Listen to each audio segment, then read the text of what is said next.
Hey guys, this is SlashStrike, and in this video I'm gonna be talking about the TA versus Ember mid lane matchup.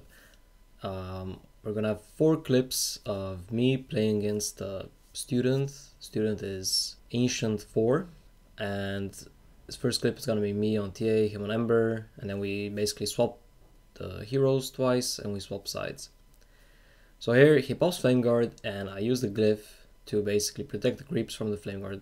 This is a standard laning technique when you play Ember. You want to use Flame Guard on the first wave to try and push it a bit and secure yourself some last hits, and against melee or almost melee heroes like TA, you also harass them at the same time or zone them a little bit. And the glyph basically allows me to keep my distance while also keeping my creeps alive and really slowing down his first few CS, which are so crucial because mid lane is all about snowballing.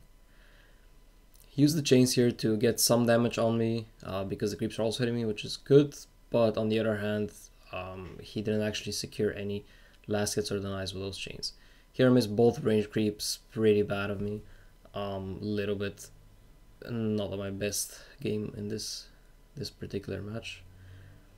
So here pops another Flame Guard, but because I'm close to my tower, he's not able to harass me much with it. And you saw now he has to go all the way back to get that creep, and all the Flame Guard was not very effective. Because as an Ember, you want to use the Flame Guard when the creep wave is meeting closer to your tower so that you have a little bit of room to chase when the enemy mid runs. Here he uses the chains to keep me under his tower range and try to get some good trade going. The issue is that I still had refraction charges which blocked both the chain damage as well as his right clicks. So despite tanking 2 tower hits, I ended up winning the trade overall. The other issue is that he's using a lot of mana, and now he's not going to have mana for much more Flame Guards unless he brings out more regen. Here we see an interesting situation, mirrored range creep and melee creep. The range creep is about to die, and we can see very obviously that he's going to try to go for it. So all I have to do is step back, and I get a free deny with refraction, as well as harassment with the side blades. So this was a mistake behind because there is no way an Ember can last hit against TA with level 2 refraction. Level 1 refraction is only plus 20 damage, so it still works because Quelling Blade gives him 24. But level 2 refraction is 40 damage, and there's no way you go for that kind of last hit where it's so obvious and gives me so much time to react. Here he pops the glyph to keep that one creep alive, but since my creep wave is dead, it doesn't really end up doing much because it just chases me under my tower where he can't really contest it, and I end up getting the last hit anyway. At this point I click on him and I see that he has no mana, which gives me the freedom to play a lot more aggressively. Now he pulls the creeps to his high ground, but against the TA that ends up working against him, because in between the stairs he has less room to dodge the side blades.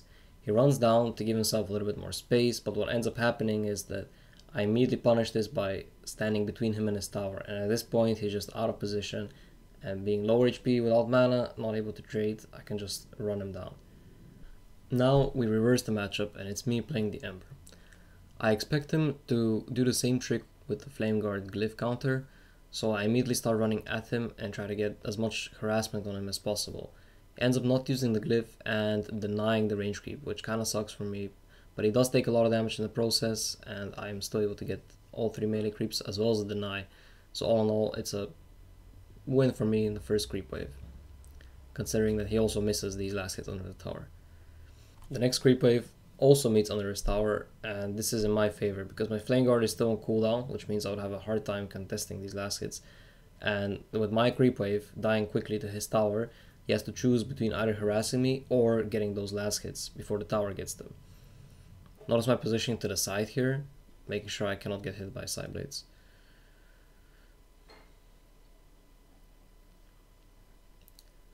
I could have chained him here for some tower hits like he did to me, but it's not going to be as much damage as a Flame Guard, and the chains also cost more mana at level 110. So if you're using the chains, you want to make sure that you're getting more than just a little bit of harassment. For example, in this case, I get the melee creep, and then I use the chains to prevent him from denying the range creep, to actually last hit the range creep, and to chain him, have my creep sim in a bit, and burn through his refraction. It's also his mistake for using the refraction as his creep wave is about to die. You want to pop the refraction just before the creep waves meet. This way you make sure you have the refraction, bonus damage and damage block for the whole creep trade around the wave.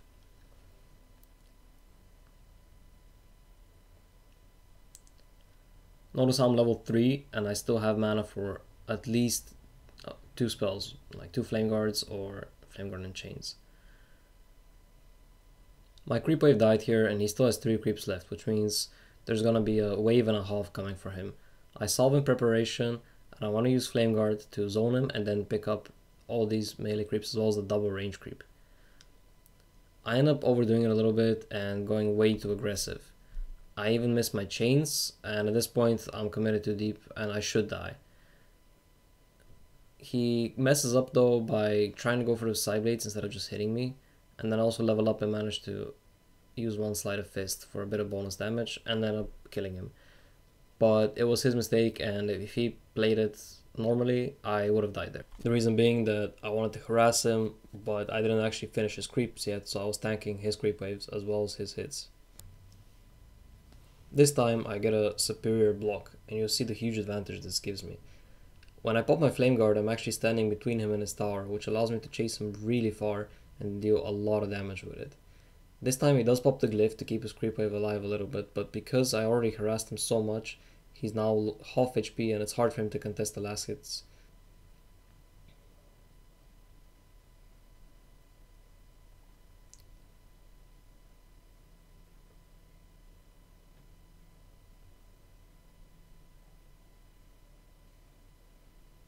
He gets some nice sideblade denies, but all in all he's not really hitting me often with these sideblades, which is the main thing you want to do against an Ember.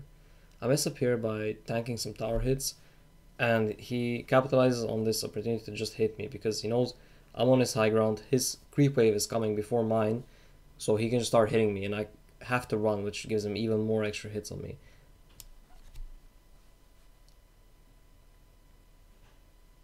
I pop another Flame Guard here again to secure this wave.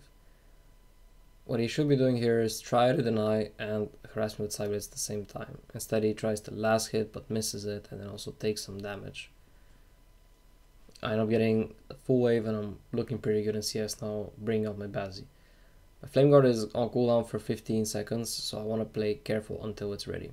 The reason you want to get Basilius before the Wraith Band when you're buying Aquila and you're laning against the TA is that the bonus armor aura on creeps ends up reducing the sideblade damage. Sideblade damage itself is pure, but it's based on how much damage you did to the initial target. So if the creeps have more armor, that means you take less sideblade damage overall.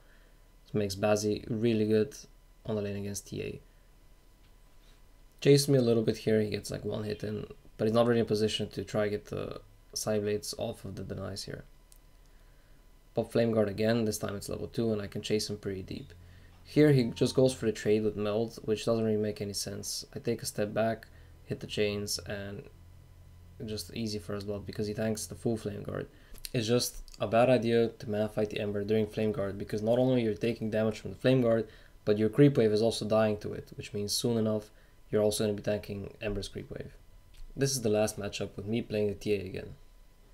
Notice how I wait for him to pop his Flame Guard and then I use the glyph, keeping my melee creeps full HP and keeping the wave where it is. Once again, despite him having the high ground, I'm able to get a lot of harassment with sideblades. He tanks way too many and he actually drops below, 1/3 HP, 1/4 HP even. Winning a trade like that, basically dealing a lot of damage while not taking any damage, is the equivalent of, getting like 2 or 3 free last hits, or making him lose 2 or 3 free last hits, because that's basically the cost of a solve that he's forced to use. The creep wave is still on his high ground and I actually miss this range creep, which he denies. Now here he uses the Flame Guard and the chains. The chains was okay because it secures the range creep, preventing me from denying it, and it does a little bit of harassment to me, burning my refraction. But wasting the Flame Guard was a big mistake because he spent so much mana, and now when the next creep wave meets, he doesn't have his Flame Guard available, so he's not able to play aggressive on me. Basically the whole wave is more or less forfeited when your Flame Guard is down. Once again, it's just a matter of me trying to hit him with side blades. He has to dodge. Here, notice I'm not really hitting the creeps because I want them to get my range creep low. I only hit the monster about to die, but by doing this I end up securing the down my range creep. Now he has Flame Guard and notice I'm not engaging, I'm keeping my distance. I'm still harassing him with side blades, but I don't actually walk into the range of the Flame Guard.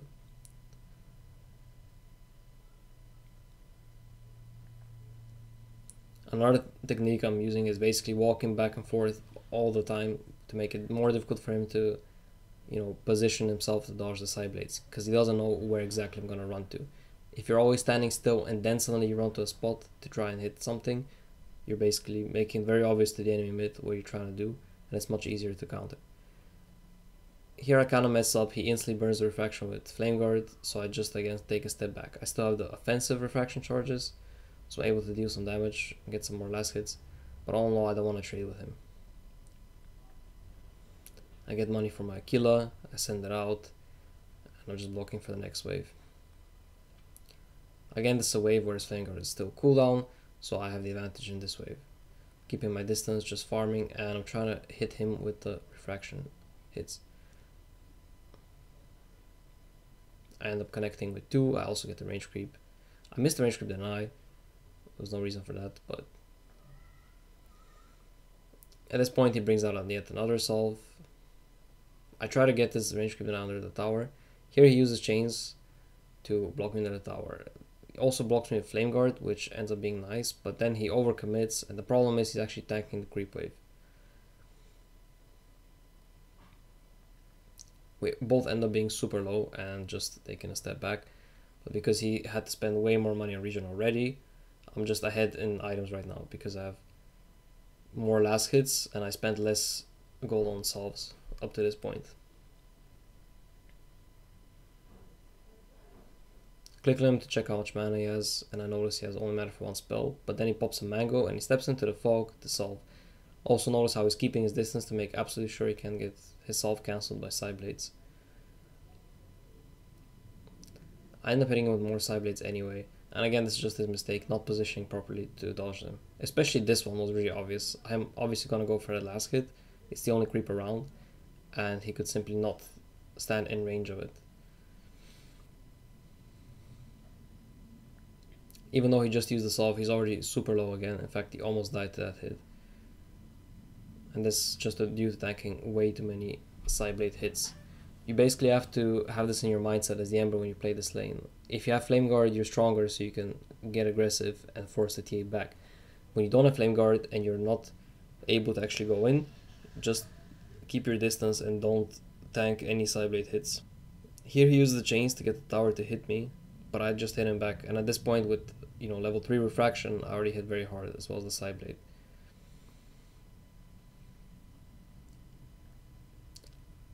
I end up getting another 3 side blade hits, and that's basically what's winning me the lane at this point. I hit 6 before him. If you look at the CS, I also have 13 denies, which means I'm ahead in experience.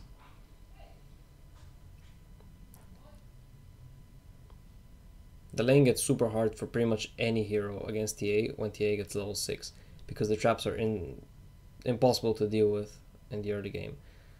You have to have sentries, at which point it becomes more a war of detection, because the TA can also get sentries and deal with your sentries.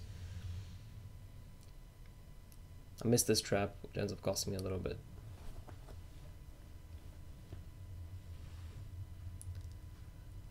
I anticipate that he might get sentries, so that's why I pick up my own here.